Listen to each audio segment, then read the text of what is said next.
So good morning. Good morning, everyone. I'm really excited to go over the material this morning to talk about physiology. And what was coming through to go over was to talk about addictions. Mhm. So this is something that's really going to play into our process around the physiology and always reaching for that higher vibration in food and our thoughts and connecting with spirit and everything. And so we can get into this kind of battle with ourselves. And I want to, if I can offer some relief from the suffering and kind of this battle. And one of the things that our teacher, Dale Holloway, this network that I work with, he has brought in some teachings around conflict and struggle. And so this is one of these areas where we can have a lot of conflict and struggle. And so I really want to shine the light on it, because what happens is that we can put a lot of energy into that, and it can be very draining for us. And it doesn't need to be that way. And so I really want to just shine the light on that and offer you some solutions, so there's not this struggle or this battle that we might feel around these addictions, and just kind of alleviate that, right, for everyone. We can really get caught up in it. And the facts are is that we are living in this three-dimensional reality. And so there are these things that are going to be coming up. So I want to touch on that. So as far as understanding that, there's a really beautiful teaching, again, from Dale Holloway that is just, it's seared in my mind because it works so well. So you can look at these events in your life. Everything is kind of in two categories. It's either an opportunity. So something will happen in your life and you're like, oh, this is an opportunity, right? It can be an opportunity, and then there will be a blessing if it's in alignment with our highest self, right? Our truest nature, our greatest destiny. So there's an opportunity, and then there will be a blessing. Or the other one can be a temptation, and then there will be a consequence, then there will be a lesson, then there will be an opportunity for a blessing. So Mhm. either way, we're going to get the blessing, right? Either way, we're going to get the blessing once we learn the lesson. So it's okay. And the most important thing in this is to just understand that we are supported by the divine. And this is part of the human experience. It's part of the human experience to learn our lessons. So we're either going to have learned the lesson, right? Then we'll see the opportunity for a blessing, or there's just a lesson in there that we need to learn, and it will turn into a blessing eventually. So we need to remember that there is a blessing for us either way. It's really just our choice if we want to do this the hard way or the easy way, right? And with lots of support, with this kind of a program, right, you really want to immerse yourself in the support and the teachings and the material, and that is going to help you along your way, just like you two are doing. So that's really wise. You're bringing in your wisdom on that, right? Mhm. So when we're navigating this, I want you to remember that, because the most important thing, if you really want to give yourself leverage, and that's one of the things that I talk about a lot in this, is like, whatever we can do, you just got to be smart. That whole like work smarter, not harder. So it's like, just don't have those things in the household, just don't. Mhm. And like for a lot of us that have children, or we'll have friends over and we want to have those like special treats around, it's like only buy them for certain circumstances. Or like with me, I don't really eat a lot of meat, but my body does require meat every now and then. So if I go to a restaurant and I know it's like a really, really high vibe, fish or meat, I tend to get that food source there. And so it can be the same thing with like that treat stuff, it's Mhm. like we can have a dessert when we go out and make it special, but you don't necessarily need to have that at home, right? And so that's kind of a way that we can like start to like think about how can we give ourselves leverage. So we have discipline and we're like, all right, when I'm at home, I'm only going to eat these kinds of foods. But when I go out, it could be the same thing with alcohol. So these are the addictions, it's pretty much goes into the category of processed foods, sugar, alcohol, right? So we got the processed foods, we got the sugar, we got the alcohol, we got the caffeine. And so there are things that, are going to bring up our patterns in order for us to learn our lessons, right? And so just looking at that. So, and then knowing yourself and making it okay. So I am at a seminar this week, and it's with a teacher who is named Paul Selig. And he's a very interesting man. And what he's doing is he's channeling these guides that come through. So there's these transmissions, and it's a little bit like working with well, he's a channeler, but then he's also like a psychic.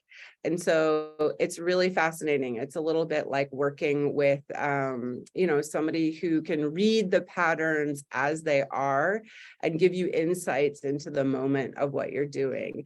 And the first thing came through on the very first day, and I wrote this down and I just highlighted it because a lot of it is they give these transmissions, and we're in this group with these really high vibrations, and it's like we want to stay there, right? Like, what can you do once you have these good feelings and these good vibrations?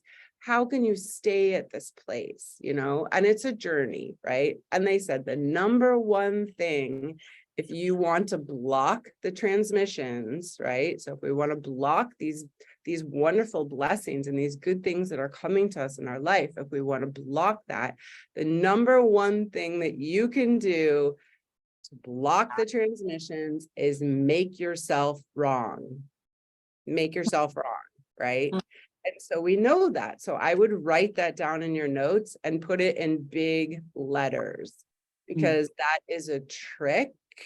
That is something that is part of the ego. I would even say it's a shadow and part of the matrix, or whatever you want to call it, the shadow collective consciousness that plays on that. And no matter what, we always want to do our best to not make ourselves wrong, right? So we can do that. We were like, oh, am I making myself wrong here? Okay, I'm not going to do that. And it's simply just a choice, it's like connecting with your inner child, but also just our personality and just loving ourselves and having the discipline of a parent to say no, right? Just like a little kid, you're like, no, don't cross the street right now. The cars are coming, and you grab their hand. It's the same feeling. No, I'm not going to make myself wrong about this. I'm on a journey. I'm learning my lessons. That's okay. I'm going to put myself out in the world. I'm going to try, and I am not going to make myself wrong. So I had a situation the other night where I woke up in the middle of the night and I was just thinking about these things, and I was like, oh no, and then all of a sudden I was like, oh my gosh, you're making yourself wrong. You're making yourself wrong about this situation. Don't do that, Rachel. And luckily, I have leverage, right? I have purposely put myself in a high vibe place with these people that are part of this seminar, with the speakers are part of the seminar, with my friend I chose to room with, right? So I'm in this situation, I have leverage. It was really easy for me to recognize that pattern and say no. Right? I mean, it wasn't exactly easy, but it was easier because I had leverage, right? So I've also had a very clean diet recently, so all of those things factor into having leverage, right? So, if I was having a crap diet and I was surrounded by a lot of negativity, right, that would be influencing me. If I had those thoughts going on, it might not have been as easy. But in the moment, I woke up in the middle of the night and I had this story, and I was like, oh my God, that is bullshit, right? That's not true. That's just like an idea. And I just enveloped myself in light and love. I just completely surrounded myself in compassion and light and love. And I was like, yeah, I'm not going to make myself wrong about this. In fact, I'm going to see all the positive and good of this situation. And there was so much positive and good to see. So that is something that we can do, and it has to be a choice, and we have to put our discipline and our strength in that to do that, right? It really, really needs to happen. So if you remember anything from this lecture this morning, I want you to remember that, right? That we are not going to make ourselves wrong, because that's going to play into this addictions thing. So it gets into a cycle, right? And this is the way that we end the cycle of the addictions. Do not make yourself wrong. Because when you make yourself wrong, like I said, and like these guides and spirit says, you basically cut off.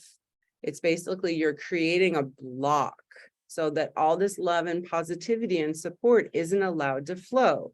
So you want to make a practice for yourself. And if you have questions on this and you want to help specifically with a personalized practice, something very simple, I have one that I use to get back into center.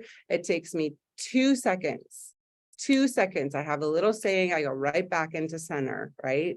And the more that you do that, the easier it will be, right? To do that. It's really beautiful. So do not make yourself wrong.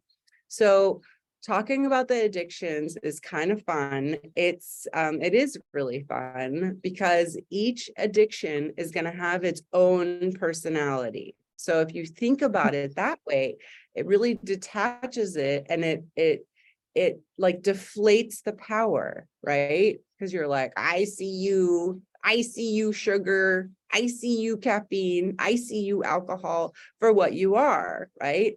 And it's almost like, going shoe shopping, right? It's like, okay, so we're in a store, we're going to go shoe shopping. Here's some high heels. I put my shoes on and I take them off. I'm not going to wear high heels all the time every day. If I wear high heels, they might hurt my feet after a while, right? That's the situation with the high heels. It's not right or wrong or good or bad. It just is, right? And so, there's other shoes that could be, nowadays they have these like foamy shoes you can get for running or working out that have really high heels. Those like a really like large foot base, those can cause some like fluctuation in your ankles or your knees and kind of throw you off, right? So there's good and bad to every kind of shoe. So think about it this way, right? So you have your caffeine, think about them as different kinds of shoes, right? It takes the power out. They don't have power over us. It's my choice. What kind of shoes do I want to purchase? I can get the high heels, I can get the sneakers, I can get the sandals. They all have good parts and the not so great parts, right? Though we want to understand them like a personality. If it helps, you can even match the shoes to the different addictions that are there, right? And they get a flavor for what that is for you. So there either is going to be the sugar, there's going to be the alcohol, there's going to be the caffeine, and there's lots of other addictions out there. There's addictions to thought patterns, there's addictions, to people, to patterns, to behaviors. Because we're doing like food and physiology this month, we're going to focus on more of like the food addictions, right? But an addiction can be anything, we can be addicted to so many things, right? So I want you to feel into what is that for you, right? So I'm just going to give myself as an example. For me, I don't really have a situation with alcohol. I grew up in a family where there was dysfunctions, that there was alcohol present.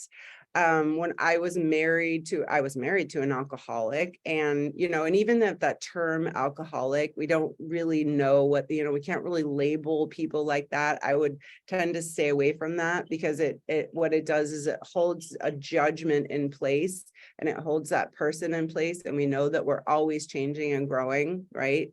And so that situation was not healthy. So I went through a divorce. And then I just decided, alcohol is not so great. And I just didn't drink for 7 years. I just didn't have any alcohol in my life, because I really wanted to focus on myself and raising my children. And that was a really healthy thing for me to do. And nowadays I'll have a glass of wine, every now and then, just for fun, right? So I don't have that one. if you do have a situation with alcohol where you're like, oh my God, I can only have like one, and then I can't stop. I'll have one drink and then I'll have another one, and then it's just like, it's something that I really love, but then I feel kind of fuzzy after. How do I navigate this? What you want to do is you want to look at what is going on with you before you're reaching for the alcohol, but don't make yourself wrong. You just want to get in there and see what are the patterns, So am I feeling like stressed? Am I feeling this pressure that I know that if I have a drink will alleviate the pressure, right? I'll be able to relax because we go unconscious. Our problems are still there. They're just not like pushing on us, right? So could there be a better way? So one of the things that I do with myself is that I'm just very aware of this because of the work that I do and because, I'm service here to the divine. And so in order to be the best server that I can and to serve my clients, I have awareness around this. If I am going to reach for alcohol because it's a celebration, like here in Maui the other night, we went out to dinner, I had a glass of wine, it was great, it was fun, right? Or if it's because I'm trying to escape something, right? I know the difference in myself. So if I'm at home and there's like, it's really getting hot in the kitchen, right? Whatever the dynamics are in my life. And I'm thinking, oh, I'm going to go and buy a bottle of wine so I can make dinner tonight, right? And I'm thinking about it that way. Then I put the brakes on and I'm like, no, no, no, no, no. And I'll do some journaling around it. And then I'll, be like, is there something that you want to celebrate? Like, is there something in your life, that is like a special thing, right? So that's what I do for myself. And you can apply that to the same things with caffeine and sugar and all those things, right? You can apply it in that way. As long as we're not using these things as a cover up, right? To cover up a feeling, that's where things get tricky. That's where we end up kind of like going into the trenches, right? So we want to make sure that there's the awareness there and we're not making ourselves wrong, right? So all the things, like if we want to have chocolate or we want to have alcohol or we want to have, the sugar and the alcohol and all those things, it's okay as long as it's not a cover up. So, alcohol's there and that's something in our culture that we know about. Sugar does the same thing. And you can do an experiment on yourself with this and just notice with the sugar, how it makes you go kind of fuzzy, right? So if it's a celebration thing and it's like, just a really special thing and you're going to have some cake and a birthday, that's okay. But just notice how it's impossible. Like you cannot be clear thinking with sugar. It's just the energetics of it, right? And we just notice that about ourselves. And there's a high sugar content in alcohol. So caffeine is another one. So we want to like notice these as personalities, right?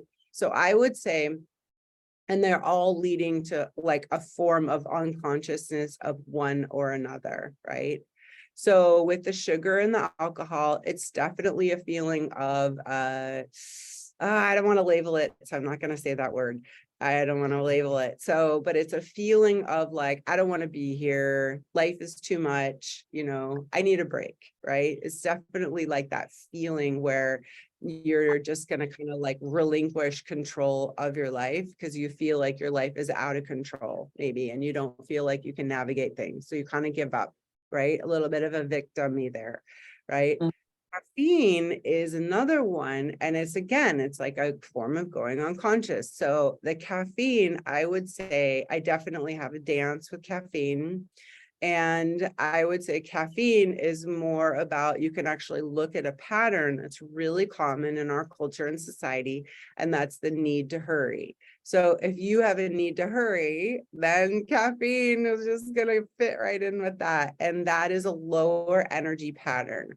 So I have that. A lot of people have that. I've learned to navigate, my lower energy pattern of my need to hurry. And so a need to hurry is simply a lower energy pattern. It's a needy need, not an authentic need, right? So sometimes it's important to hurry, right? like if you're late for something, right? Sometimes it's important to hurry. You cannot be aligned with the divine if you're living in a permanent state of hurry, because you're going to miss the messages. So again, it's just one of these things. It's a lower energy pattern, right? It's our choice if we have an opportunity to slow down, right? And to look at our lives, right? And navigate things for a blessing. Or there's the temptation to hurry, right? And then there might be a consequence, and then there's a lesson. So I had this just recently. I feel like most of the people that know me know my story. If you're not kind of in this network, it doesn't exactly make sense, but it's still a good story that I crashed my car. And I was just laughing about it. I thought it was absolutely perfect, right? Because I had this attachment to my car, and then in combination with my need to hurry, and it is just, I wasn't speeding. It was actually a blind, there was no way that I could have avoided this. And thank goodness I wasn't, going fast. I wasn't totally in a hurry, but there was like a little bit of a hurry energy in there. I was definitely like heading towards a teaching workshop event, and I was on my way, right? Luckily, I had a lot of time, so I ended up making it there. And so what happened is that the universe, the divine, was like, yeah, putting the brakes on that one, Rachel, so I was thrilled because it helped with my attachment to my car and a lot of the patternings and behaviors I had with that helped me get a new car. But the thing is that I could have done that anyway without the accident, right? I could have done that without the consequence, right? So the way that it happened is that there was the need to hurry, right? And then accident, right? So the temptation was to hurry. The consequence was the accident and everything that went around to that. The lesson was slow down, right? And be aware and notice all these things. Then the opportunity was for this beautiful new car. And the blessing that I got was the car and to see all these patterns, right? So you'll notice these different things in your life. So people will get in a car accident, or they'll get a flat tire, or they'll twist their ankle, or whatever it is that the universe is telling us to slow down, right? Gently, these different things will come in. So that's caffeine. So that's the flavor, right? The kind of shoe. So the kind of shoe for caffeine would be like a running shoe, like a runner, right? And like running is great, running is healthy, but if you run too much, you can really hurt your body, right? Your joints and all of that, right? So we just want to notice these things, or you crash your car, right? So there's going to be these things where it's gone too far. So you want to know, what is that for you, right? So that's what's important. So you're going to identify what the addiction is for you. Think of it like a shoe that has a personality. So you take the power away, right? It's just in a shoe store. It's my choice if I want to pick it up or not. I'm at free will here. So it takes some of the power out. And then you want to bring it home. Like, what is it for me, right? So I identified the sugar and the alcohol. With the caffeine, for me, the need to hurry is really about, not wanting to feel my feelings. So as a young person, I trained myself to be very driven. I mean, it's part of my personality. I was born in this life to be very driven and successful and do all these things and get all these degrees and get all these things done. But the also part of that is that I can say, look at all these things I've done. And then I don't want to feel these like maybe scary, uncomfortable feelings that come up. So when I feel a scary, uncomfortable feeling coming up, oh, gotta go, gotta hurry, right? And so the cost of that, the consequence is that feelings just want to come up to be acknowledged and then let go of, right? They just want to come up so that we can heal them and then they can be let go of. So what happens when we don't do that is we can feel really heavy in our bodies, right? When we stuff our feelings and we're adding this protective layer to ourselves, it can feel very heavy because there's all this energetics of all these situations and all these feelings that are going on that haven't been allowed to come up and be looked at. It's just as simple as that. And so when we can identify that, it makes it really real. It makes it really beautiful, right? To see that. So again, looking at the different addictions, there's also, I didn't mention processed foods, but I feel like everybody knows processed foods, but let's put processed foods into the category of addiction. And it can be really insidious. It's just like, it's so sneaky in there, right? Pasta is one, it's like, it's so confusing because like you can make homemade pasta. A lot of the seed flours that I've been recommending, you can make pasta with those. It's amazing, right? And they have, Japanese have a buckwheat noodle that they'll have cold. It's a cold buckwheat noodle. And if you get it really traditional, buckwheat is so good for you. It actually takes the acid out of your body, right? So that's okay, but that is technically a processed food, right? So, we want to reach for the good processed foods, right? We want to understand what this processed food is. I would use the word vitality, right? So if it's life-giving, so we know the difference between that, right? If it's a vital food, it's going to give you life versus things that have been denatured, right?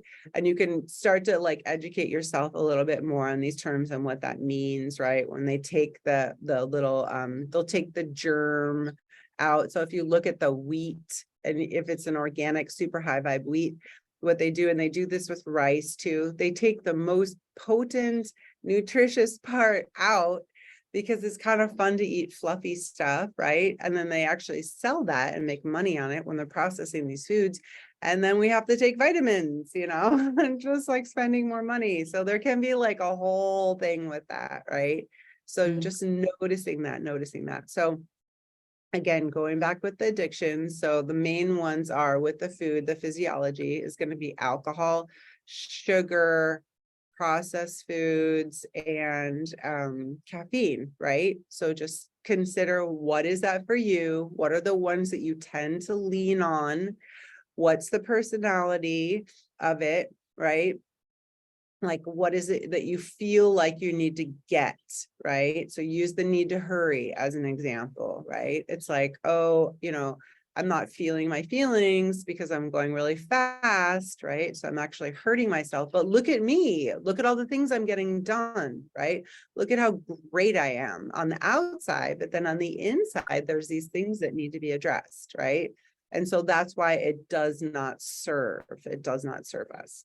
All right. So one of the next thing that's coming through that I wanted to talk about was water. So it's important when you're taking your supplements, and if anybody has any questions on supplements, put that in the Facebook group, because I noticed, I hope you all have watched the videos on that. Nobody's really talking about the supplements, and those are so potent and so helpful, just they're such high vibe supplements. And when we're taking the supplements and we're in this cleansing, we want to be drinking water, right? We just want to be drinking more water. So reaching for more water. Water can get really confusing and really crazy. Like I could do like a year-long session on water. So what you want to just consider is like, the more vital the water is, the better, right? So I'm just going to 2 seconds on water. So reverse osmosis is the purest water that we can find. So when you do a reverse osmosis, there's a membrane that takes everything out. It's similar to what they would say distilled water, which is actually like rainwater, right? So that's pure water.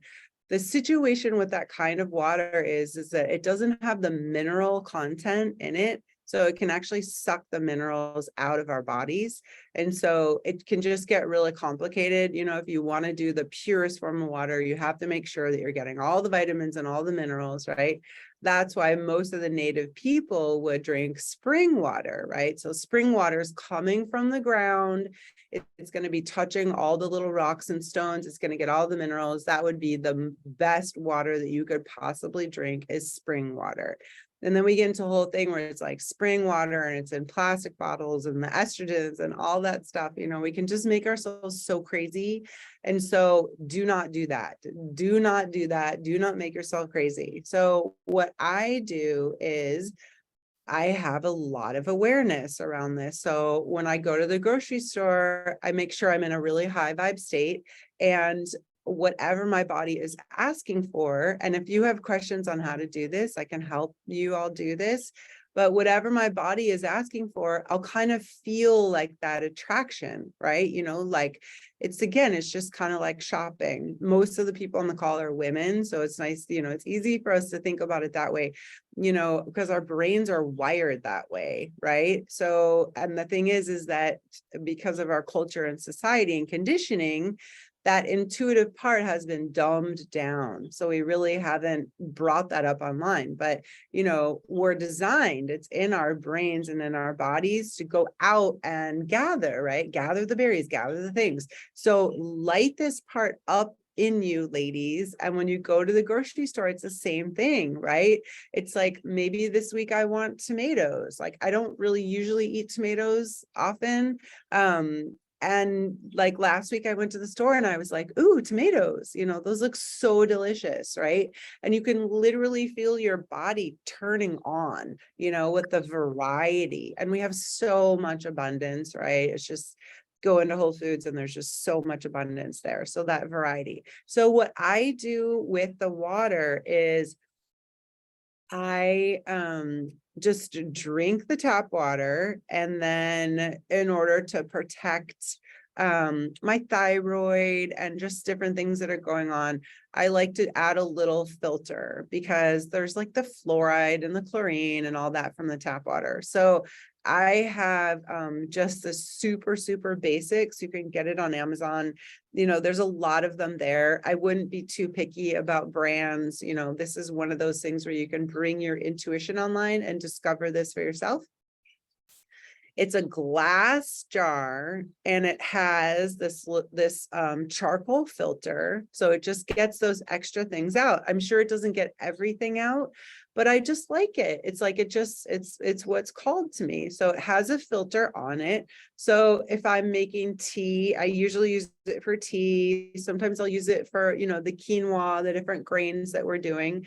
So I'll put the tap water in there and then I pour it out, and it's doing a little bit. It's not going to get everything out, but it helps, right? It helps. And, there's an awareness practice in that. So it's really true. We're all energy. It's possible to have mantras, and are really just our thoughts, right? And they're powerful. So you can imbibe into your water high vibe thoughts. You can clean your own water just by blessing it. We can do the same thing with our food, and we should say a blessing with our food every time we go to sit down to eat, right? It's important. So, okay, that's my take on water. We want to now, with the cleanse, be embracing more of the spring and summer foods, right? So we're changing in the seasons. So we're moving away from the heavier foods. Because of this cleanse, we're not doing grains and beans. It is nice to have those, like potatoes and sweet potatoes are so potent and so full of so much nutrition. You can still have those, right? But adding in more freshy things on top, like, the microgreens. Again, just going to the farmer's market is such a wonderful place to see what's available. But we want to be adding more of this freshness in. And then, like I mentioned in our Facebook group, I have just been noticing that I'm not, like, naturally, as I've been doing this, my proportion sizes are starting to shrink, and I've been reaching for more of the vital live foods, right? I've just been noticing that my body's craving that. And I also want to let everybody know that this has taken time. So this is like, I've been doing this for a couple months now, right? And I've also been adding every now and then, I will do like a fish, I did do that. And I am taking supplements, right, every night, so that it's like, I'm not, depleting myself. This is a restorative cleanse. And I've been noticing over time that there's those little microbes that live in our bodies that are feeding off. And I've already started with a very clean diet. And so just to notice how important this is to be living this way as a lifestyle, because I have noticed the more that I'm making these choices with these healthy foods, the more that my body's craving that, and it makes it easier. So it goes back to the leverage. So, and then I also noticed just with the addictions, with the sugar, I mean, it's like, this is why it's important to understand these as little personalities and not to make ourselves wrong, because it is for real. Like here, where I am at the resort, we went out to dinner and then they had these chocolates. So my friend and I had them. I mean, you have one bite of that, and the next morning it was like my body just wanted sugar. I mean, and I haven't had sugar in so long. It just comes back on, like we don't even have a chance. So this is why it's important to know, it's like, if I make this choice, I better be ready. Like I better be ready in the morning with my berries, right? Berries are so good for our brains and they're really sweet. So it's like, I had some tiramisu. It was so good, right? But then in the morning, there was the consequence. There was those cravings. So it's like, how can I love myself and not make myself wrong for that choice? And just know that I'm going to be feeling uncomfortable, right? And then do I want to continue to reach for the sugar? I mean, I certainly could, right? And go down that path. Or am I going to be like, it's probably going to take a day of being uncomfortable and making choices not for sugar, right? To get back on that, right? And then that's okay. And then I'll have something sugary and I'll just notice that. So that's about setting ourselves up for success with this is really important. All right. So I'd love to hear about the supplements. If you guys want to type in the supplements in the group and just let me know about that. I wanted to talk about breath work, but I also just want to really quickly touch on the feng shui again. So it's very, very important to remember about our places in our life, our living spaces, right? I talked about this last time, but I just want to emphasize it again. It is so, so vital. So one of the things that we can do is we can look at nature, right? Look at nature. So birds, are they sitting in the same stinky old nest day after day, season after season, or like wolves out in the wild or any of these animals? No, they're not. So they'll make their nest for certain times and they'll make it really beautiful and special, right? And then they'll leave the nest and then they'll make a new one, right? So we want to make sure while we're up leveling in this lifestyle cleanse that these stinky old things that are not us are not around anymore. So I love it that one of the participants cut her hair. So that's a perfect example. It's like, it's like you don't have to cut your hair, but that's an example of it's like, this is old energy, and so was it, it's a personal choice about how we're feeling about these things in our lives. If you have a favorite sweater that you absolutely love, and maybe it has stinky old energy, but it also has really positive memories, then just bless it and love it, right? Just bless it. You can have a ritual and put flowers on it, right? And just bless it and love it and bring it up to a high vibe. We do want to make sure that we don't have things around in our, it's like cleaning out the car, cleaning out the closet. Like I was really, really, really, well, I still am, it's embodied now. So I don't talk about feng shui. I was going to say I was really, really into feng shui for a while there.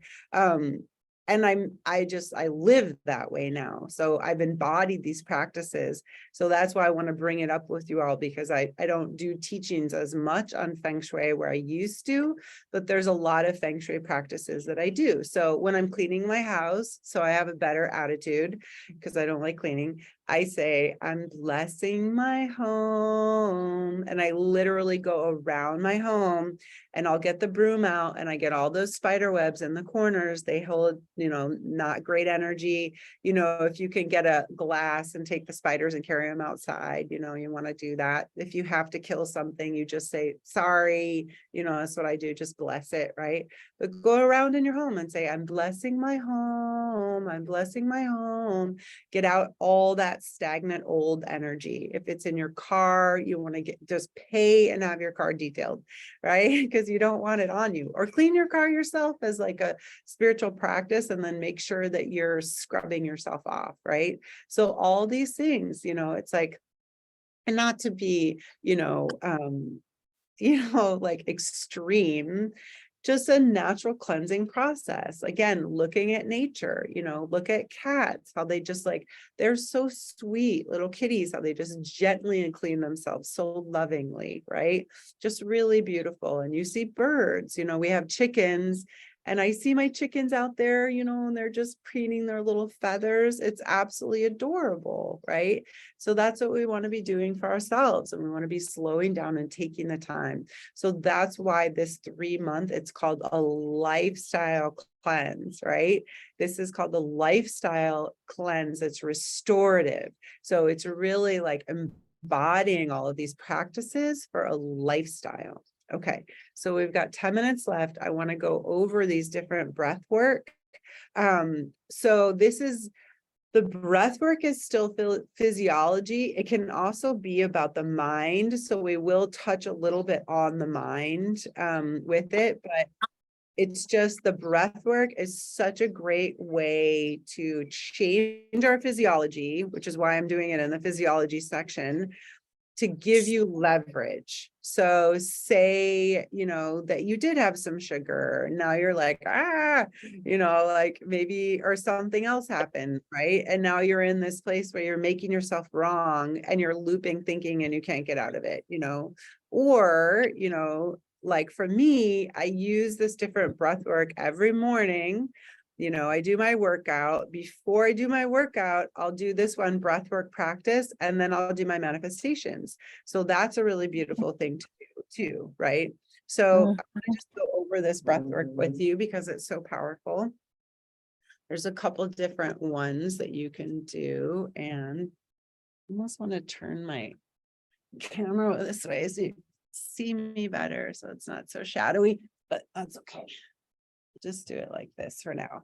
On location here in Hawaii, it was dark when I woke up this morning, so I have all these different lights so you can see me. All right. So one of the breath works that you can do, it's from a Vipassana tradition of a spiritual meditation. And that's, you're simply going to sit and you're going to notice your breath as it hits your upper lip. So all you're going to do is you're going to close your eyes and you're just going to breathe in and out of your nose. And you're just going to notice the sensation of the breath on your upper lip. And that's more of a mindfulness practice, but it can certainly help you get back into your body. That's the most gentle one. And that one is also really powerful. It's gentle and it's powerful. The next one is simply an alternate nostril breathing. So this is one I teach a lot in my class. It's fun. We've been doing this in Hawaii with the yoga instructor, and she's like, I like this. So she just, does the shaka, and you're going to breathe in one side, hold your breath, and breathe out the other side. So you're going to cover your nostril, right? You're going to breathe in and breathe out. Breathe in, breathe out. And what this one does is this helps balance the two hemispheres of our brain, which is really important, because we want to, when we balance the two hemispheres of our brain, what we're doing is we're sending a message to our bodies for homeostasis. So when we think about the parasympathetic and the sympathetic systems, that's a cross brain thing, right? So we want to just calm our bodies down and make sure that we're moving out of the flight, fright, freeze into alignment with ourselves, right? And that's how we can do that one. The other one that I really like, and this is the one that the Navy SEALs use because it's so powerful. It's so simple and it works. If I'm having anxiety about something, or I'm just like, my inner child or anything that's going on where it's like, I'm just feeling really uncomfortable in my physical vessel. And I'm not really sure why. And I've done the other practices. You can do breath holding. So, and it's good to know. It's good to know how to do this. So you're simply going to breathe in and then you just hold your breath. You're going to hold your breath as long as you can. So see if you can go for 20 seconds. See if you can make it up to 50 seconds, right? And again, what that does is that it tells your body that whatever's going on right now is not working and we need to reset. So I think of that breath as being like just a reset button. So, I wouldn't recommend this, but it seems like I do this one most often when I'm driving, because when you're driving, you're really noticing your physical state. And I will do this one when I'm driving. I would not recommend doing breath work when you're driving.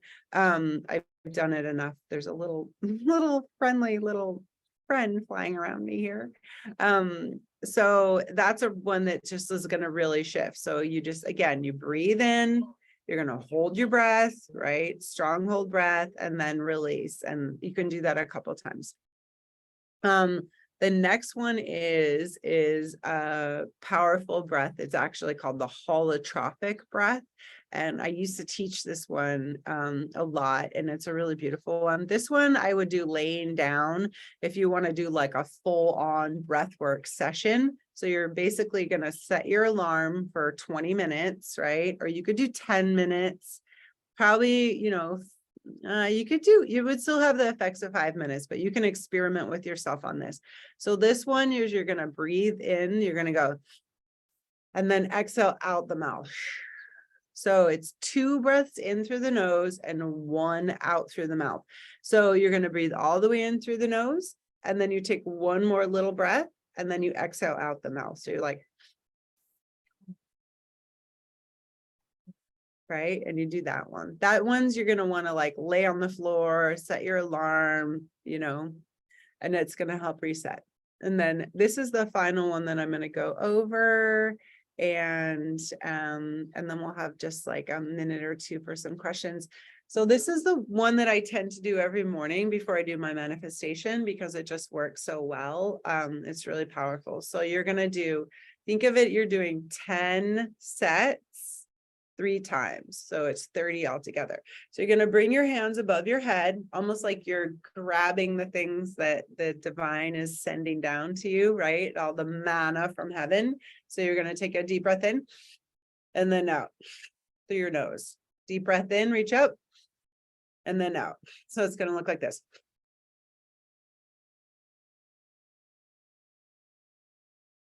And I'm sure you can hear me with my nose. Grab a tissue if you need it. And that one just shifts your energy so quickly. So that's the one that I do every morning. And then I have a whole practice that I do that breath work, and then I bring in feelings of gratefulness and gratitude for source. And then I sit down and I write out my manifestations. So that one is really, really powerful. Yeah. And I'm actually going to pause the recording.